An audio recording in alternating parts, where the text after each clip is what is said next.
Clash Royale reaching its peak in 2025, we'd expect healthy metas to keep the players engaged, but instead we got metas so garbage that it made the game absolutely unplayable. Number 3 on our list, we have the January 2025 Rune Giant meta. Yes, starting off the year with a garbage meta. The thing is, Rune Giant is one of the most unique cards ever because she has the Intent ability, which picks 2 units and makes their third hit deal 220 more damage per projectile. And now you can already see the problem.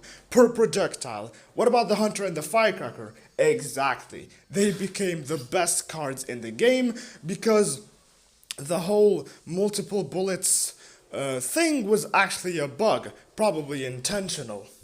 After the overbuffing of the Rune Giant because she was so mid.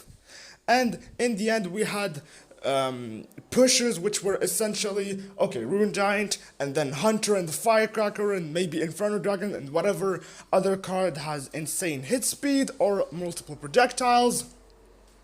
And watch as your opponent panics against a Firecracker that deals 1,500 damage every third hit, which is more damage than a rocket, and Hunter dealing 2,600 damage, which is almost enough to one-shot a Pekka.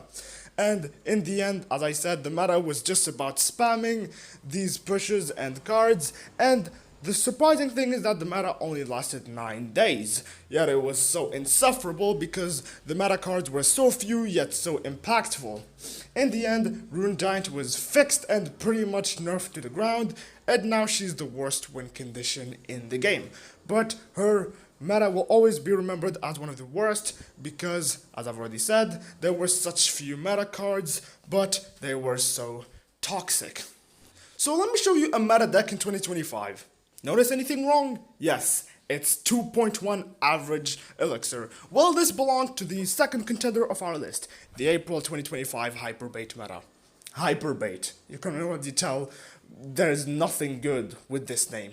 The thing is, around the time, many spam decks were trying to compete in the meta, but they had 2 major flaws. First of all, no heavy hitters to deal with beatdown, because sure, beatdown wasn't really popular at the time, but what? If you were matched against a beatdown player, what would you do?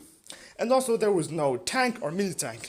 This was around the time Clash Royale decided, you know what, let's release a 6 elixir champion, not only to help with the 3 card cycle, but let's design the champion to be a bandit on steroids that also dashes back thanks to her ability, which only costs 1 elixir, and she can get back the ability again just because her health went below 50%.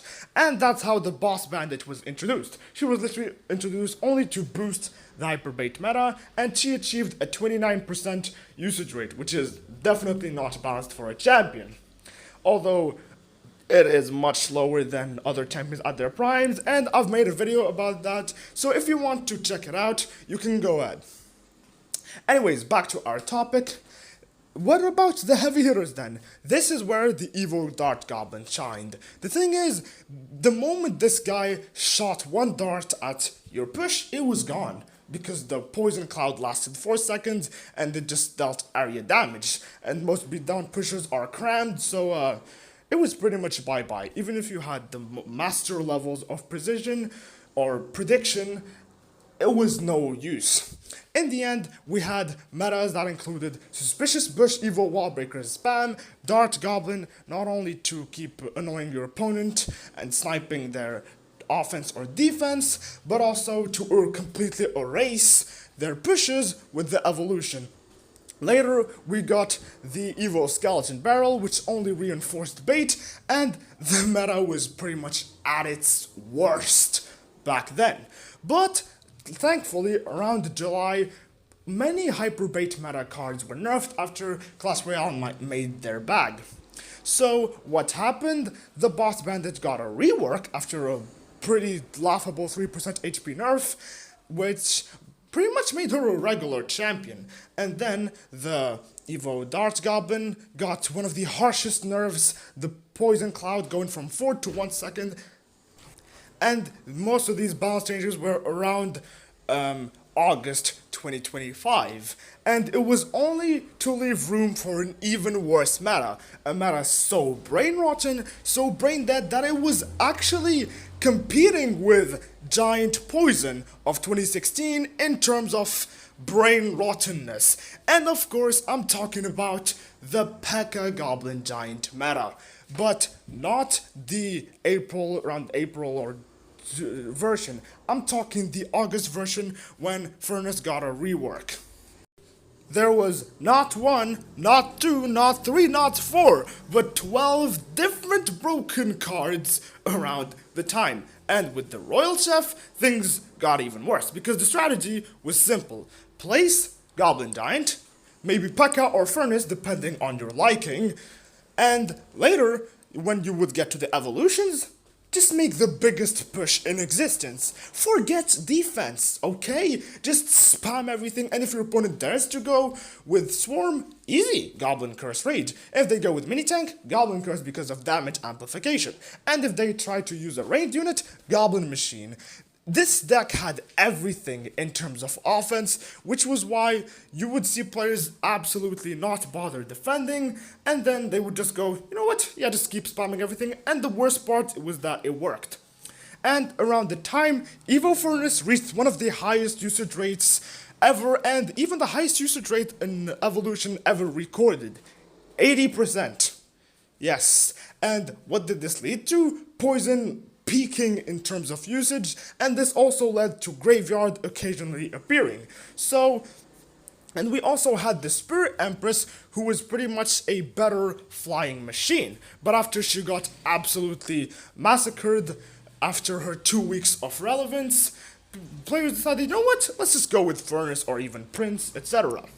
And the meta lasted for so long that it was garbage, and normally you would think, yeah, but bait would still be good, right? Well, Furnace pretty much killed it, and surprisingly, many players actually thought, you know what, finally, anything other than bait. Some players were actually glad that there was a new beatdown meta, but this was not the beatdown meta that we wanted. And the problem is, the meta didn't end around August, because after the Goblin Curse had its damage amplification absolutely removed, we were introduced to the Vines in September 2025, which was the most bailout spell of all time. For 3 elixir, you got a spell that targeted the 3 highest HP units. At the same time, dealt more damage than arrows, stunned units for 2.5 seconds, which absolutely power creeped the Zap and the Evo Zap. But not only that, it dragged air units to the ground, just like the Evo Hunter. And this led to Inferno Dragon or Baby Dragon, etc.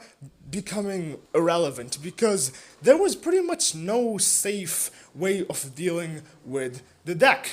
And we also had the Prince around the time with the 1.5 tiles charging speed, and he achieved a near 15% usage rate. As for the other cards, they were pretty much the most popular ones.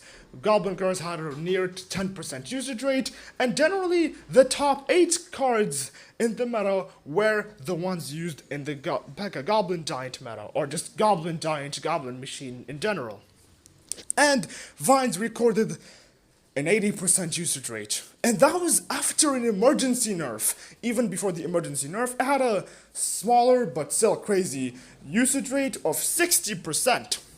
But recently, in October, the 25 cards were nerfed. And this marked the end of the Pekka Goblin Giant meta, because Goblin Giant got gutted with 3 nerfs, the evolution was also gutted, but later we had a beatdown meta with Egolem and Goblin Machine, etc. And Goblin Machine was absolutely spanked, and pretty much all of Goblin Giant's friends were dead, and Prince got a nerf, etc, etc. And also Furnace got a speed buff, which is actually a nerf for spawners, because typically you want spawners to last longer.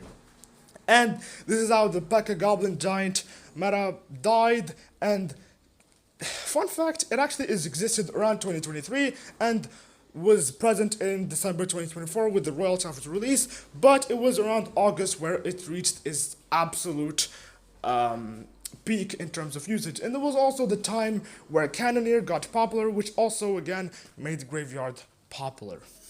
That's it for the video. If you think I forgot a 2025 meta, because all of them were garbage, to be honest. We can't forget the Evil Lumberjack Rage Mirror meta. We can't forget the Spirit Empress, who is absurdly tanky. But we have around 3 months for 2025 to end, and I'm just going to wait until Clash Royale decides to make another brain dead meta, which might actually be another contender for this video. As for now, that's it. Don't forget to subscribe, and see you in the next one.